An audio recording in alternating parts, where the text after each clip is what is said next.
అందరూ ఎలా ఉన్నారండి? అందరూ బాగుండాలని మనస్ఫూర్తిగా కోరుకుంటున్నాను. నేను Surekha. Welcome to Yashasful Telugu vlogs. ఈ వీడియో అంతా కూడా ఆదివారం రోజు షూట్ చేసుకున్న వీడియో అండి. ఆ రోజు సంకటహర చతుర్థి కదండీ! నేను ప్రతి నెల కూడా స్వామికి పూజ చేసుకుంటూ ఉంటాను. 11 నెలల పాటు చేసుకుంటానని ముడుపు కట్టుకొని పూజ స్టార్ట్ ఉన్నాననమాట. ఇంతకుముందు మన వీడియోస్ ఫాలో అయ్యే వాళ్ళకి తెలుసు ఈ విషయము. ఇంక ఈ నెలతో 11 నెలలు కంప్లీట్ అయిపోతున్నాయండి నాకు.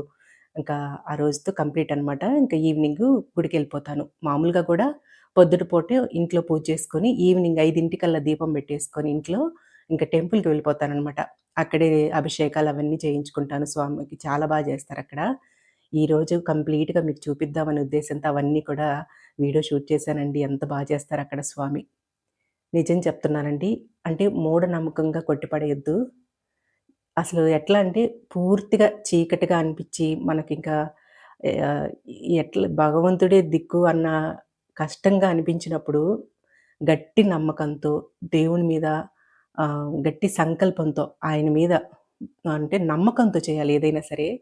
ఆ నమ్మకం పెట్టుకొని స్టార్ట్ చేసుకుంటే తప్పకుండా మనకి ప్రతిఫలం అయితే కనిపిస్తదండి. నేను ఎక్స్‌పీరియన్స్ చేశాను. మీకు చెప్పాలనుకుంటున్నాను. కొన్ని సమస్యలు ఎలా ఉంటాయంటే మనకి ఆర్థికంగా అన్నీ ఉన్నా కూడా ఆర్థికంగానే మనకి సమస్యలు తీరిపోయేలాంటివి ఉండవండి. ఆర్థికం మనకి డబ్బుతో పని లేని సమస్యలు కొన్నుంటాయి. మనసుని పిండేసే సమస్యలు కొన్నుంటాయి. ఒకళ్ళతో షేర్ చేసుకోలేని బాధలు కొన్నుంటాయి. అలాంటివి చుట్టుముట్టినప్పుడు తప్పకుండా మనం భగవంతుని పాదాలైతే పట్టుకోవాల్సిందేనండి. నిజంగా నాకైతే గణపైకి ఈ పూజ మొదలుపెట్టుకున్న తర్వాత ఆహ్, ఏదో ఒక చీకట్లో పూర్తిగా చీకటిలో మనం ఒక చిన్న దీపం వెలిగిస్తే వెలుతురొస్తది కదా! ఆ వెలుతురులో ఆ దోవ కనిపిస్తది చూసారా? అలా దోవనైతే చూపిస్తాడండి స్వామి నిజంగా. అంటే ఒక పెద్ద సమస్య అనుకోండి. అప్పటికప్పుడే వెంటనే పూజ చేయంగానే వెంటనే ప్రతిఫలం కంప్లీట్‌గా వచ్చేస్తదని కాదండి. మనకు ఆ దోవని ఆ రూట్‌ని చూపిస్తాడు స్వామి. ఇంకా అది పట్టుకొని మనం ముందుకెళ్ళిపోవటమే. అదైతే నేను స్వయంగా ఎక్స్‌పీరియన్స్ చేశానండి. మీతో షేర్ అనుకుంటున్నాను. ఎందుకంటే చాలా సమస్యలు అదే చెప్పాను కదా ఇందాక. డబ్బుతో పరిష్కరించలేని సమస్యలు బోలెడుంటాయండి. అవి అవి భరించే వాళ్ళకే తెలుస్తాయి అవన్నీ కూడా. మూఢనమ్మకంగా అనుకోకుండా దేవుని మీద నమ్మకంతో అయితే ఇక్కడ మనం ఏదో చేస్తున్నాంలే అన్నట్టుగా కాకుండా పూర్తి నమ్మకంతో మొదలుపెట్టుకోండి. తప్పకుండా ఆయనైతే మనకి దారి చూపిస్తాడండి. నేనైతే చెప్తున్నాను ఈ విషయం. నేను ఎక్స్‌పీరియన్స్ చేశాను కాబట్టి. అయితే ఈ పూజ ఎలా చేసుకోవాలి ఇవన్నీ ఒక్కొక్కళ్ళు ఒక్కొక్కలాగా యూట్యూబ్‌లో చాలామంది చాలా రకాలుగా చెప్తా ఉంటారండి. నేను చెప్పింది కూడా మీరు పట్టించుకోవద్దు. ఎందుకంటే మీ ప్రాంతంలో మీకు దగ్గరలో ఉండే పూజారి గారులు వోళ్ళు ఎలా చెప్తారో ఆ విధంగా ఫాలో అయిపోండి. రకరకాలవన్నీ వినేసి ఏది చేయాలో, ఏది చేయకూడదో కన్‌ఫ్యూజన్‌లో పూజ చేయొద్దు.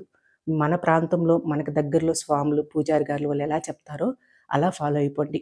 నేనైతే ఇట్లా సింపుల్‌గా మామూలుగా ఇంట్లో పూజ చేసేసుకుంటాను.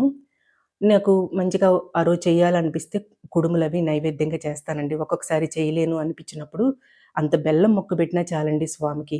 అయితే గరికతో గూడా మనం అక్కడ అష్టోత్తరం అయి చేసుకునేటప్పుడు పూలతో పాటుగా గరికని గూడా అక్కడ స్వామి దగ్గర పెట్టుకోవాలి.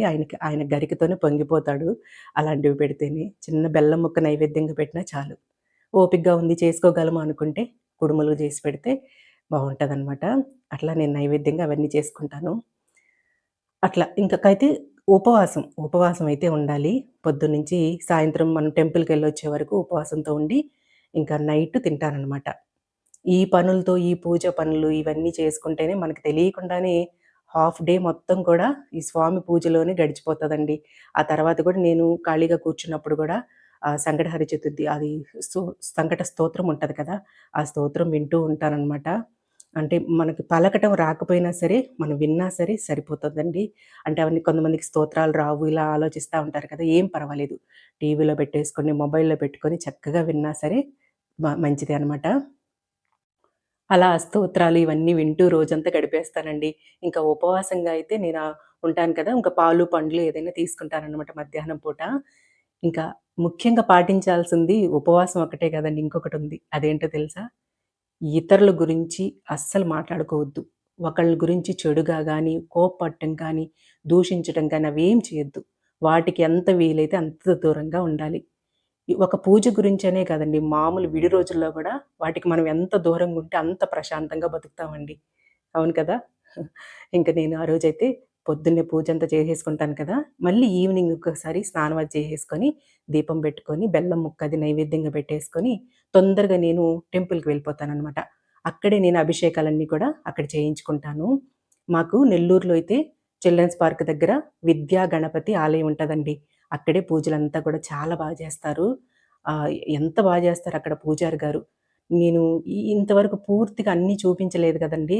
లాస్ట్ వరకు కూడా అలంకరణలు అవన్నీ కూడా చాలా చేస్తారు. అవన్నీ కూడా మీకు ఇవాళ చూపించాలనే ఉద్దేశంతో మొత్తం అన్నీ కూడా కొన్ని కొన్ని క్లిప్పింగ్స్ అన్నీ కూడా యాడ్ చేశానండి. అభిషేకాలు ఎంత జరుగుతాయో ఈ స్వామికైతే కొన్ని విషయాలు కూడా చెప్పారనమాట. వాటి గురించి కూడా ఈ వీడియోలో చెప్తాను. ముందుగైతే కొంచెం మీరు గూడా అభిషేకాలు చూడండి. ఇట్లా పాలతో అభిషేకం జరిగాక తర్వాత ఇక్కడ పంచామృతంతో వాటితో ఎంత చేస్తారో స్వామికి.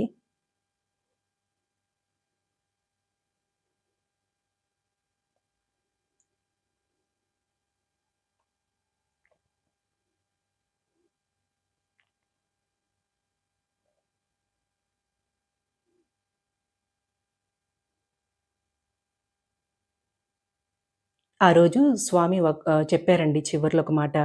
మొదటగా ఇప్పుడు మళ్ళీ ఉపవాసంతో ఉండి పూజ చేసుకోవాలి, స్టార్ట్ చేయాలనుకునే వాళ్ళకి శ్రావణ మాసంలో మొదలుపెట్టుకుంటే మంచిదటండి. శ్రావణ మాసంలో అంటే ఈ నెలాఖరు ఆగస్టు 31 తారీఖున సంకటహర చతుర్థి వస్తుందనమాట.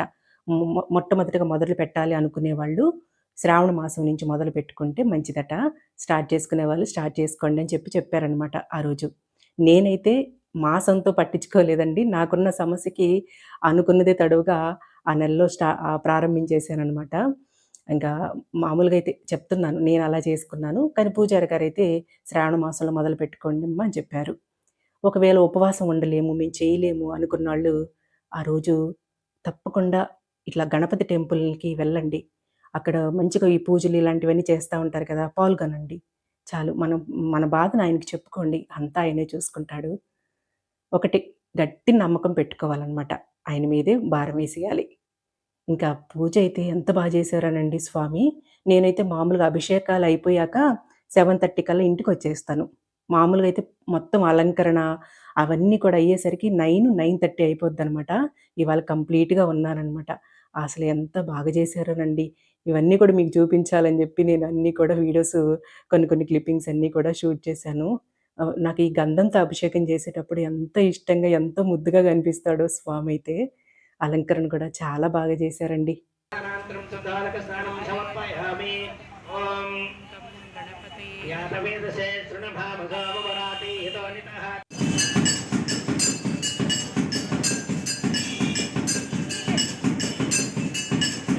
శ్రీవ్యాఘ్రదేవతాభ్యో నమః. ధ్యాయామి ధ్యానం దర్పయామి ఆవాహయామి ఆవాహనం దర్పయామి అత్యయోగం దర్పయామి పాదయోగ నాట్యం దర్పయామి ముఖే ఆచమయం దర్పయామి ఋతోదక స్థానం దర్పయామి. విద్య పరంగా, ఆరోగ్యపరంగా మనకి చాలా సమస్యలుంటాయి కదండీ! అవన్నీ కూడా ఆయన మీద భారం వేసి మొదలు పెట్టాలి అనుకునే వాళ్ళు స్టార్ట్ చేసేసుకోండి. అంతా భారం ఆయన మీదే వేసేయండి. ఆయనే చూసుకుంటాడు. ఇంకా అందరిపై ఆ గణపతి ఆశీస్సులు ఉండాలని మనస్ఫూర్తిగా కోరుకుంటున్నానండి. ఇవాల్టి వీడియో అయితే ఇదే అనమాట. ఈ వీడియో అంతా ఎలా ఉంది అనేది తప్పకుండా కామెంట్ చేయండి. నచ్చుంటే ఒక లైక్ చేసి మన ఛానెల్‌ని సబ్స్క్రైబ్ చేసుకోండి. అన్నట్టు నేను కూడా ఈ నెలాఖరికి అదే ఆగస్టు 31 తారీఖున మళ్ళీ మొదలుపెట్టుకుంటున్నానండి. ఆ స్వామి దగ్గరికి మళ్ళీ మళ్ళీ వెళ్తూనే ఉంటాను నేను. ఉంటానండి. Thank you.